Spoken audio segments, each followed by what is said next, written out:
નમસ્કાર દર્શક મિત્રો, ટીજીએનમાં આપનું પુનઃ સ્વાગત છે.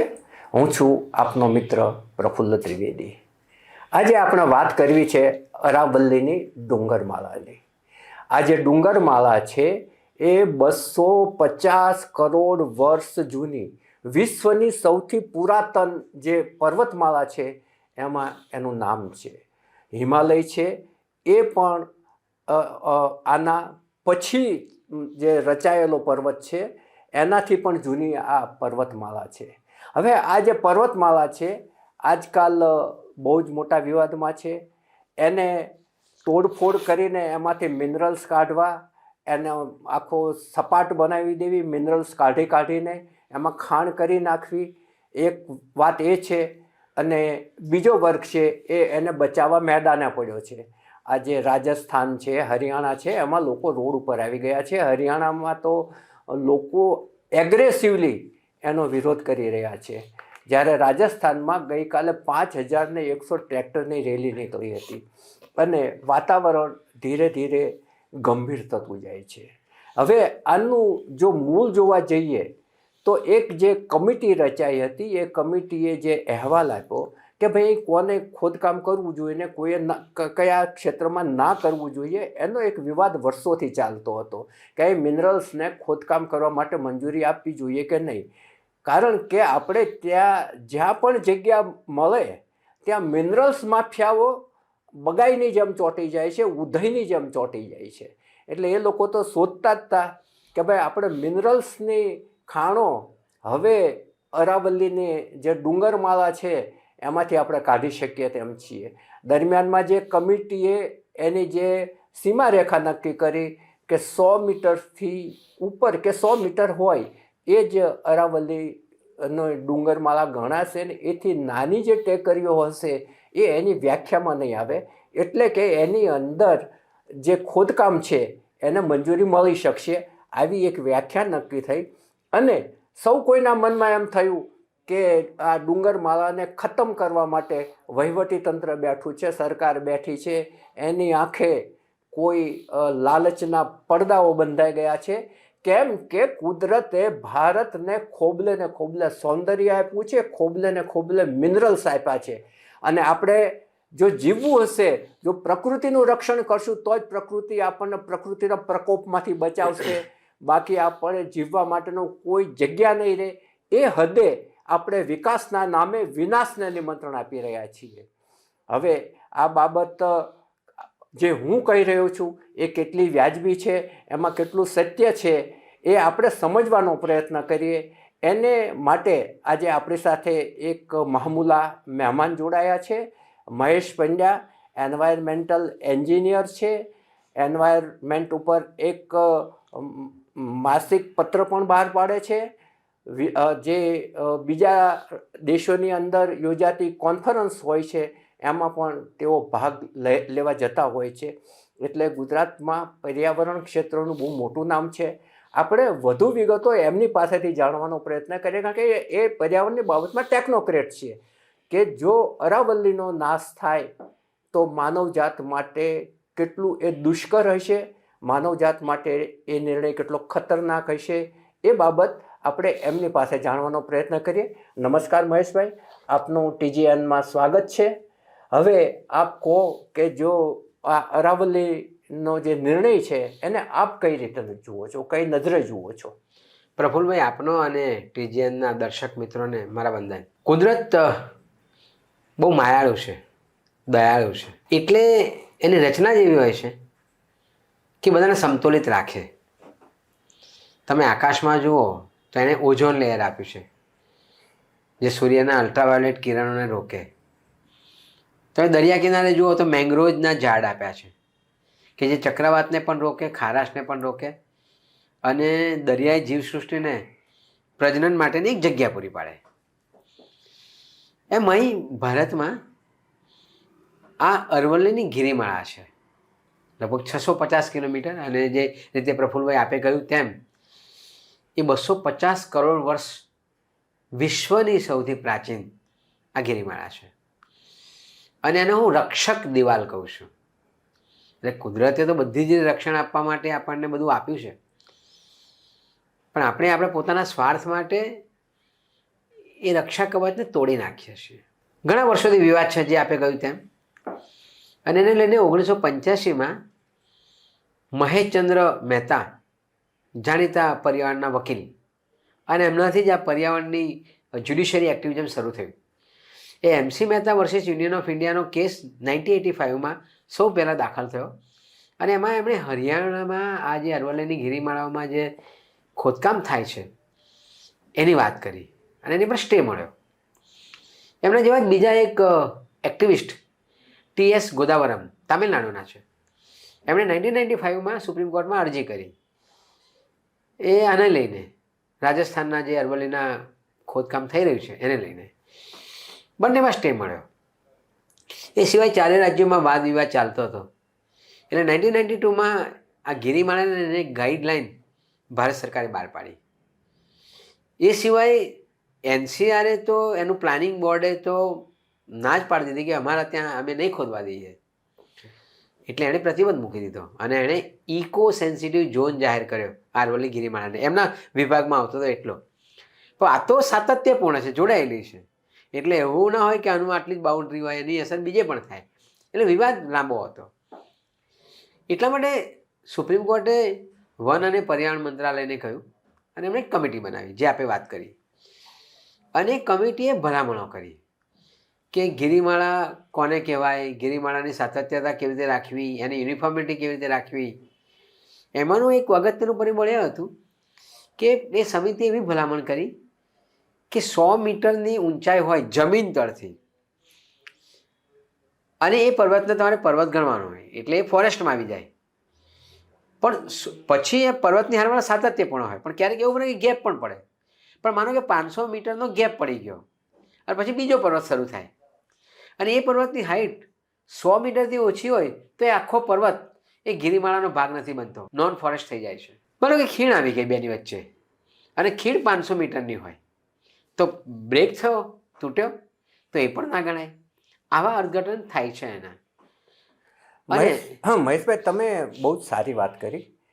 પરંતુ આ જે ગિરિમાળા છે એની અંદર ગાઢ જંગલ છે, અનેક પશુઓ રહે છે, અનેક પક્ષીઓ રહે છે, અને કુદરતી સૌંદર્ય પણ આપણને મળે છે. એને કારણે વરસાદ પણ વાદળા રોકાય એને કારણે નિયમિત રીતે આવે છે.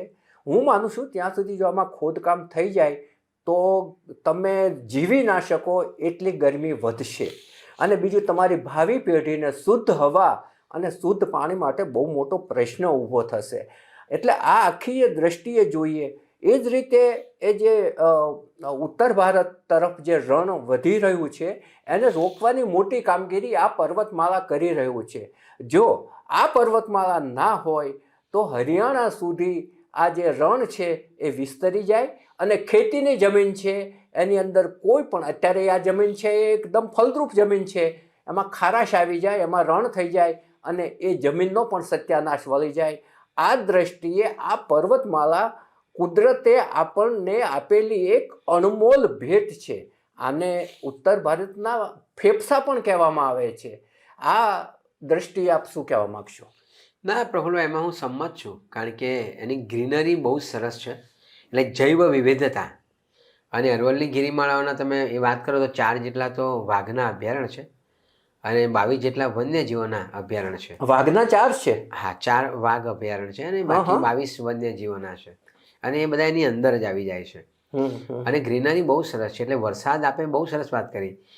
વરસાદ નિયમિત અને પૂરતા પ્રમાણમાં લાવવા માટે આ ગિરિમાળા બહુ અગત્યનો ભાગ ભજવે છે. એની ગિરિમાળા એટલે એની હાઇટના લીધે પવનો રોકાઈ જાય છે, એટલે વરસાદ પડે છે, અને ગ્રીનરી છે એના લીધે પણ પડે છે. અને એટલે તમે જુઓ કે પર્વતો જે હોય એમાં વચ્ચે તિરાડ હોય, ફાટ હોય, તો એમાં પાણી પડે વરસાદનું, એનો સંગ્રહ થાય, અને એ પાણી ઝરણા સ્વરૂપે બહાર નીકળતું હોય. એટલે તમે તળેટીમાં જુઓ તો મોટાભાગે ઝરણાઓ ચોમાસામાં અને શિયાળામાં જોવા મળે, અને એ ઝરણાઓના લીધે તળાવ બનાવતા હોય છે. તો તારંગાનો હિલ લઈ લો, તમારે શામળાજીની વાત તમે કરો, તો ત્યાં તમે પ્રવાસમાં જઈએ છીએ એટલા ઉદાહરણ આપું છું, બાકી તો બધે એવું છે. પણ સામાન્ય રીતે પ્રવાસીઓ જતા હોય, તારંગા હિલે જતા હોય કે પછી શામળાજી જતા હોય, તો તમને જોવા મળે કે અરવલ્લીની ગિરિમાળામાંથી જે પાણી આવે છે એના તળાવ બને છે. એનાથી સમૃદ્ધ ખેતી થાય છે અને આજીવિકા, જીવન નિર્વાહ, પશુચરણ આ બધું ત્યાં થાય છે. સાબરમતી સહિતની અનેક નદીઓ પણ આ પર્વતમાળાના કારણે વહેતી થઈ છે અને જીવંત છે. બિલકુલ. એટલે ગુજરાતની જીવાદોરી કહી શકાય. સાબરમતી સહિત આપણે અમદાવાદમાં જે સાબરમતી છે એ પણ ત્યાંથી જ શરૂ થાય છે. એનું ઉદ્ગમ સ્થાન અરવલ્લીના પર્વતો જ છે. એની ગંગોત્રી કહો તો ત્યાં સાબરમતી નદી ત્યાં જ છે. એટલે એ વાત સાચી કે ભાઈ ત્યાંથી જ છે. એટલે પાણીના સ્ત્રોત. અને પ્રફુલભાઈ, પાણીના સ્ત્રોતની બીજી વાત કરીએ તો ઉત્તર ગુજરાતમાં આની વધારે અસર છે, અરવલ્લીના પર્વતોના અને પાણીના. આજે ત્યાં ડાર્ક ઝોન વધારે છે. હવે જો આજે સ્થિતિ હોય અને એક જ માત્ર હવે આ સ્ત્રોત બચ્યો છે અરવલ્લીના પર્વતો, જો બી ખલાસ થાય તો સાબરમતી નદીનું પાણી પણ જોખમમાં મુકાય અને એની તળેટીમાં જે તળાવો બને છે એ પણ સુકાય તો નવાય નહીં. બીજી આપણે અગત્યની વાત કરી કે એની પાછળના ભાગમાં થાળનું રણ આવ્યું છે. હવે જો આ ડુંગરીઓ ખોદાઈ જાય, ઘસાઈ જાય, કપાઈ જાય, તો પછી એ થાળની રણની ડમરીઓ રેતી એ આપણી તરફ આવે એટલે રણીગણ થઈ જાય અને એ થાય તો ફળદ્રુપતા પણ ઘટી જાય. એટલે બંને તરફ આવે, ગુજરાત તરફ આવે અને રાજસ્થાન ઉત્તર ભારત તરફ ત્યાં બી જાય. ઉત્તર ભારત તરફ જાય. અને ઉત્તર ભારત તો બે મુદ્દા છે. ત્યાં લડાખના જે રણના ઠંડા પવનો છે એ પણ આવે. એટલે અત્યારે જે દિલ્હીમાં NCRની જે મુશ્કેલીઓ છે અને સુપ્રીમ કોર્ટે ચર્ચા કરી, સંસદે ચર્ચા કરી AQIને લઈને, તો આ જો ધૂળની ડમરીઓ ઉડે ત્યાં તો દિલ્હીમાં તો રહેવું અસહ્ય થઈ જાય. એટલે બહુ મુશ્કેલી થાય. મહેશભાઈ, હું તમને આથી ઉલટો સવાલ પૂછું. જી. આજે ટીવીના એક બહુ જવાબદાર એન્કર એવું કહી રહ્યા હતા કે દિલ્હી છે એ વાટકી જેવો છે અને એ વાટકી જેવો એનો વિસ્તાર છે, એને કારણે આજુબાજુ પર્યાવરણ રહે છે, એટલે આ ટેકરીઓ સાફ થઈ જાય તો પર્યાવરણ ચોખ્ખું થઈ જાય, એવું એવી દલીલ એ કરતા હતા. એટલે એવી તો ઘણી દલીલો આવશે, કારણ કે બંને પક્ષની દલીલો જોરદાર હોય છે. એટલે અને એટલી જોરદાર મૂકે અને વોટ્સઅપ યુનિવર્સિટીમાં આજના યુવાનો એ જોવાય છે અને પ્રેરાય છે. એ પોતે અભ્યાસ નથી કરતા કે ચોપડી નથી વાંચતા. ગૂગલ ગુરુ શું કહે છે, હવે આવી જ વસ્તુ મૂકાઈ હોય એ ગૂગલ ગુરુમાં બહાર આવે અથવા તો AIમાં બહાર આવે. એટલે AI એ કંઈ ભગવાન નથી. તમે જે સાહિત્ય પીરસ્યું છે, ડેટા મૂક્યો છે, એ બહાર આવે છે અને એ જ જો તમે ઉપયોગ કરો તો તમે બરાબર નથી. તમારે જૂની ચોપડીઓ વાંચવી પડે, તમારા ઇતિહાસકારો શું કહે છે, પુરાતત્વવિદો શું કહે છે, એ વાંચવી પડે. અને એ નથી વાંચતા આ ટાઈપનું ચલાયા કરે આવી મીડિયાઓ ગેરમાર્ગી માહિતી આપે તો પછી એટલે આ જવાબદાર ચેનલ હતી ને જવાબદાર એના એન્કર હતા, પણ એ બધા પેરોલ ઉપર હોય છે. એટલે હવે એનું શું કહેવું આપણે. પણ બીજી બાજુ અત્યાર સુધીમાં જે પેરોલ ઉપર થવા એવો એક જાણીતા એન્કરે પણ આનો બચાવની બહુ જ મોટી વાત કરી છે.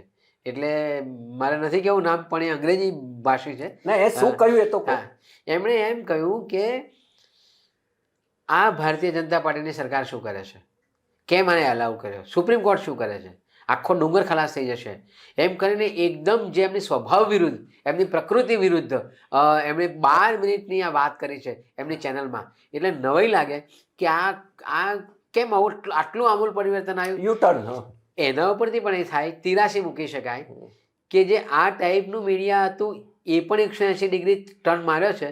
તો આની ભયાનકતા કેટલી હશે તો એને યુટર્ન મારવો પડ્યો છે.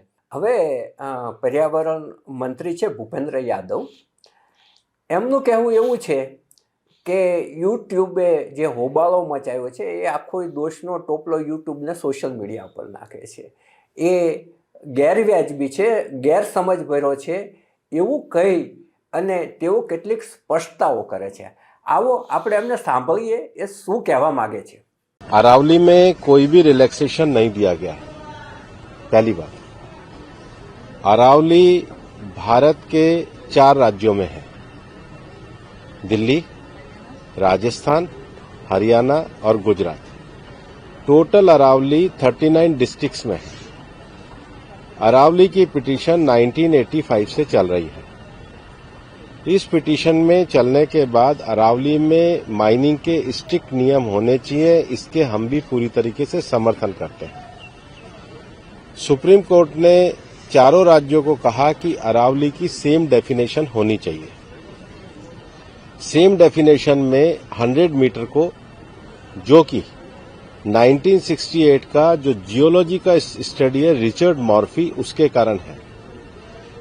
कुछ यूट्यूब चैनल ने और कुछ लोगों ने एक कंफ्यूजन खड़ा कर दिया कि 100 मीटर का अर्थ ही होगा टॉप के 100 मीटर। ऐसा नहीं है। उसका जो बेस स्ट्रक्चर है, जो पर्वत का बेस स्ट्रक्चर है, अगर वो जमीन के अंदर भी 20 मीटर है, वहां से लेके 100 मीटर तक प्रोटेक्शन है। तो जो 100 मीटर का प्रोटेक्शन है, जो लोगों ने कंफ्यूजन करा है कि मतलब ऊपर का 100 मीटर है, नीचे खुदाई कर सकेंगे, वो नहीं है। मैं आपको फिर क्लियर कर रहा हूं।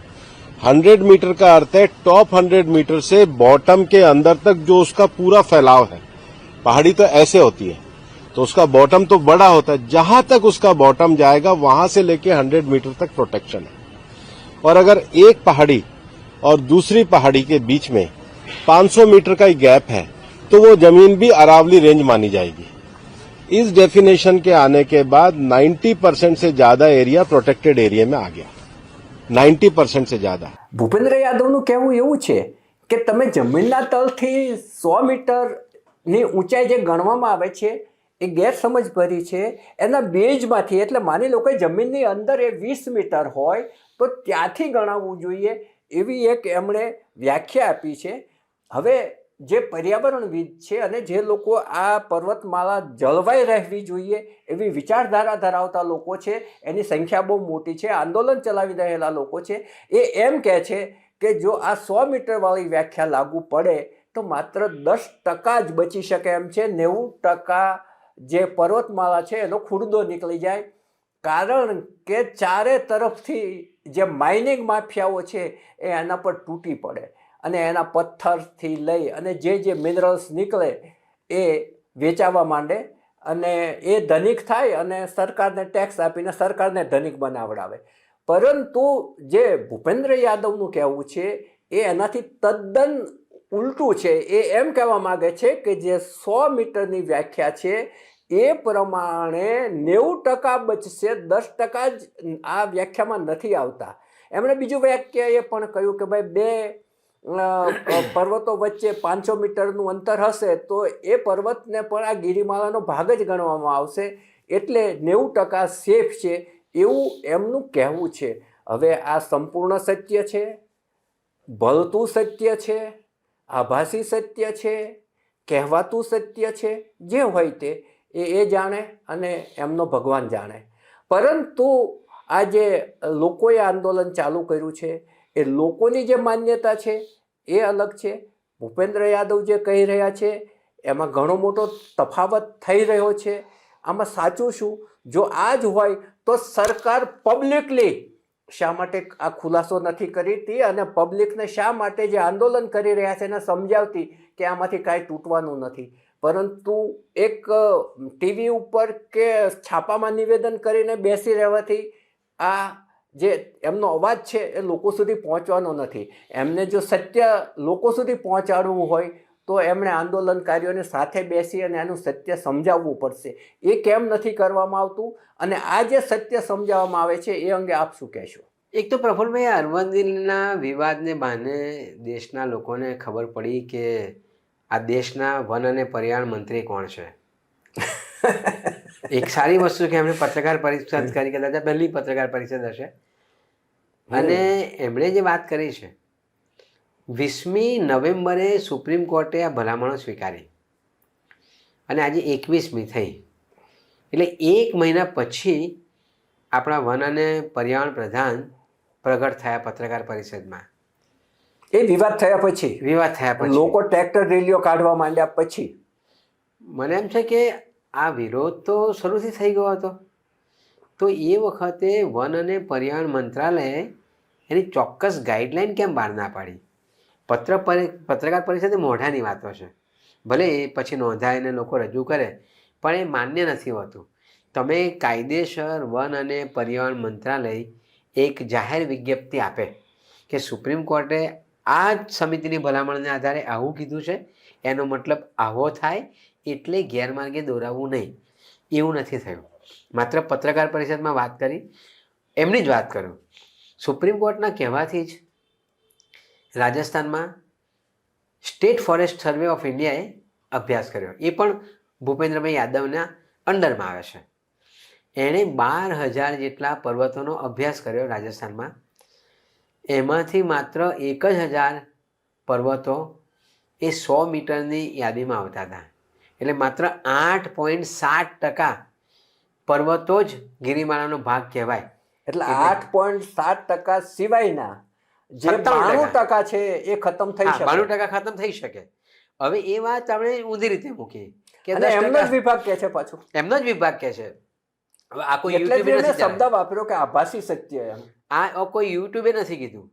આ સ્ટેટ ફોરેસ્ટ સર્વે ઓફ ઇન્ડિયાનો આ સર્વે છે.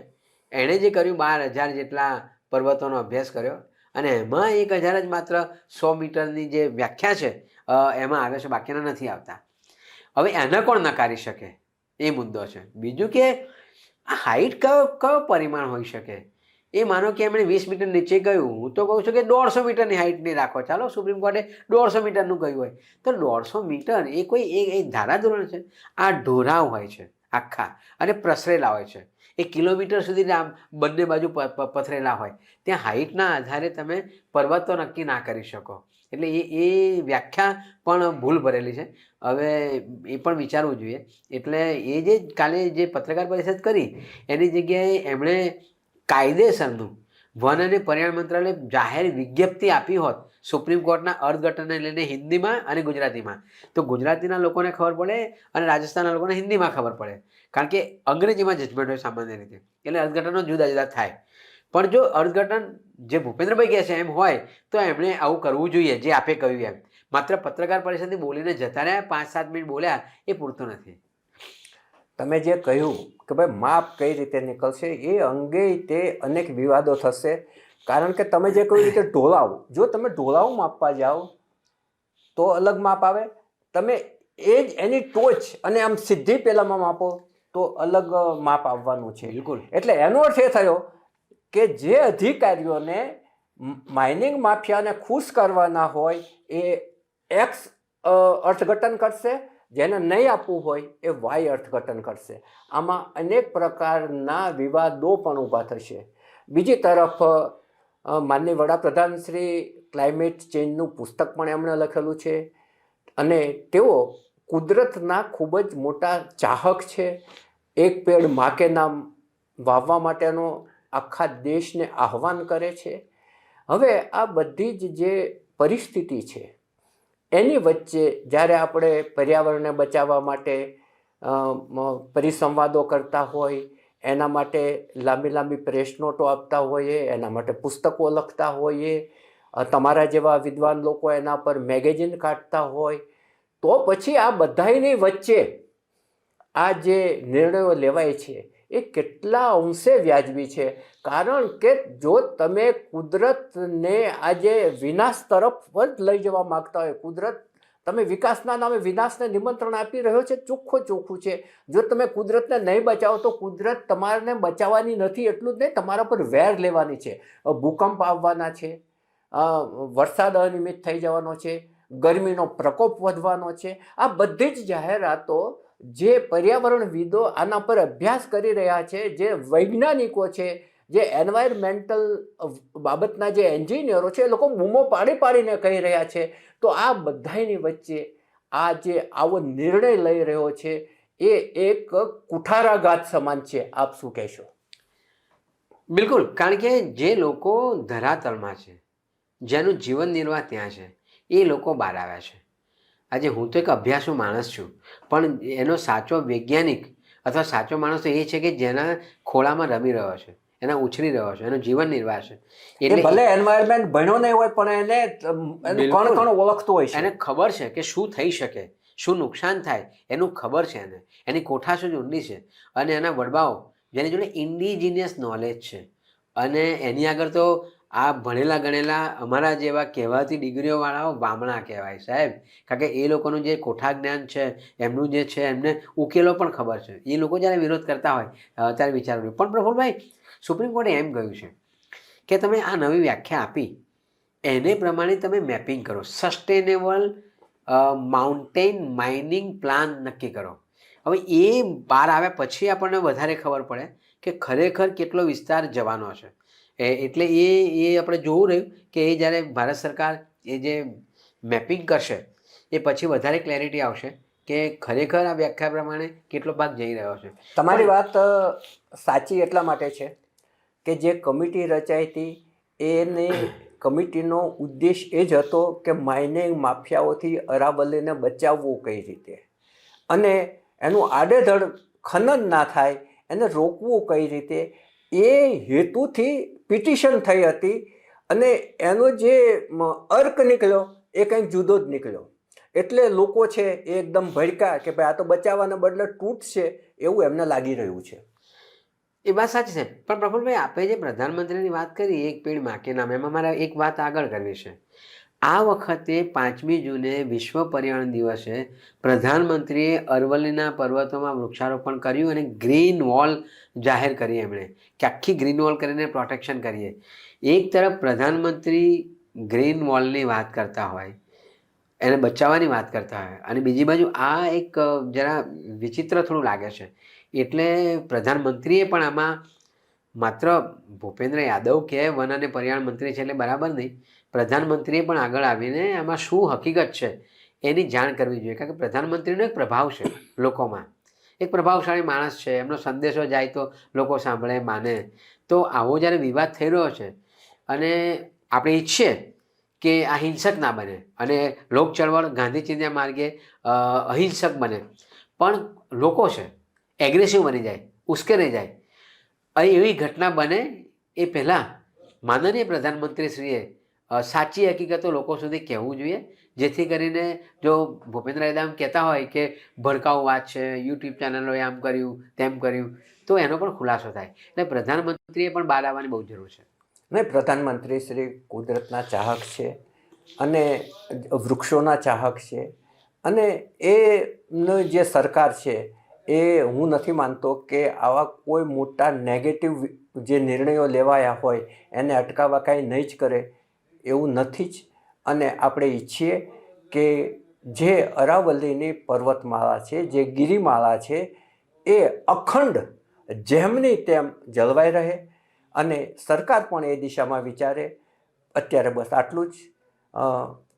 નવા વિષય સાથે ફરી મળીશું.